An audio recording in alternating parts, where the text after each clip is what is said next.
கோபால் கோபால் காற்றில் கலந்த சரோஜா தேவி.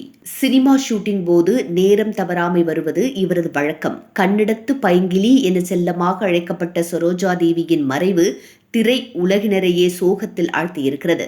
கன்னடம், தமிழ், தெலுங்கு என பல்வேறு மொழிகளில் 200க்கும் அதிகமான திரைப்படங்களில் நடித்த சரோஜா தேவியின் திரையுலக பயணம் குறித்து விவரிக்கிறது இந்த செய்தி தொகுப்பு.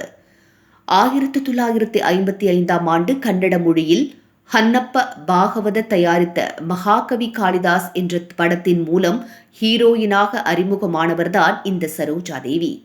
இவர் நடித்த முதல் படம் வெற்றி பெற்ற நிலையில் இந்த திரைப்படத்திற்கு அவருக்கு தேசிய விருதும் கிட்டியது. பின்னர் அதற்கு அடுத்த ஆண்டே வெளியான திருமணம் என்கின்ற திரைப்படத்தின் மூலம் தமிழில் சரோஜா தேவி அறிமுகமானார்.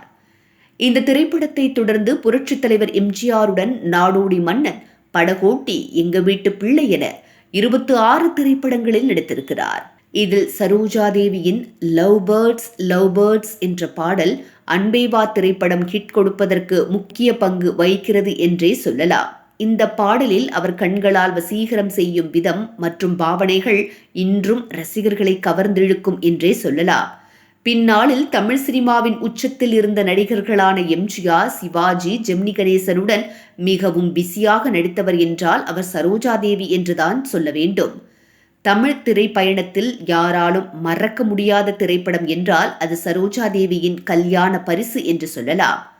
இந்த படத்தில் நடந்ததன் மூலமாகவே நட்சத்திர அந்தஸ்துவை சரோஜா தேவி பெற்றார்.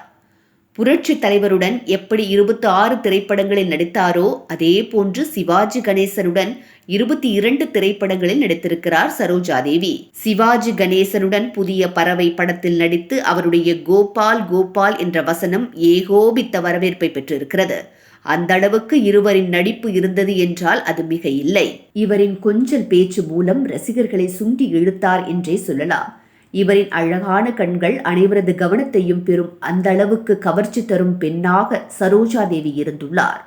1960-70 ஆண்டுகளில் திரையுலகில் முன்னணி நடிகையாக வலம் வந்த சரோஜா தேவி இறுதியாக கடந்த 2019 வெளியான நாத சார்வபௌமா என்ற திரைப்படமும் தமிழில் நடிகர் சூர்யாவின் ஆதவன் திரைப்படமே சரோஜா தேவி கடைசியாக நடித்த திரைப்படங்களாகும்.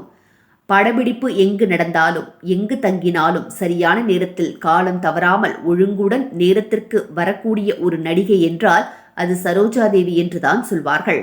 அக்காலகட்டத்தில் படத்திற்காக அதிக சம்பளம் வாங்கியவர் என்ற பெருமையையும் மிக்கவர் சரோஜா தேவி. திருமணத்திற்கு பிறகும் கணவரின் அனுமதி பெற்று நடித்திருக்கிறார். திருமணத்திற்கு பிறகு சினிமாவில் மார்க்கெட் போய்விடும் என்ற பிம்பத்தை உடைத்த ஒரே நடிகை என்றால் அது சரோஜா தேவிதான். பல திரைப்படங்களில் விருதுகளையும் இந்திய அரசின் பத்மபூஷன், பத்மஸ்ரீ விருதுகளை பெற்ற சரோஜா தேவி வாழ்நாள் சாதனையாளர்களுக்கான இந்திய அரசின் தேசிய விருதினையும் அவர் பெற்றிருக்கிறார். கிட்டத்தட்ட 50 ஆண்டு காலம் திரைப்பயணத்தில் அனைத்தையும் அனுபவித்து ரசித்து ருசித்து நடித்து பெயர் பெற்றவர் என்றால் அது சரோஜா தேவி என்றுதான் சொல்ல வேண்டும். இந்த நிலையில் உடல்நலக்குறைவு காரணமாக தனது 87வது வயதில் இந்த உலகத்தை விட்டு, திரையுலகை விட்டு, திரையுலகினரை விட்டு காற்றில் கலந்து போனார் சரோஜா தேவி. அவரின் மறைவுக்கு திரை உலகினர், அரசியல் கட்சி தலைவர்கள், இந்திய அரசு, கர்நாடக அரசு என அனைவரும் அஞ்சலி செலுத்தினர்.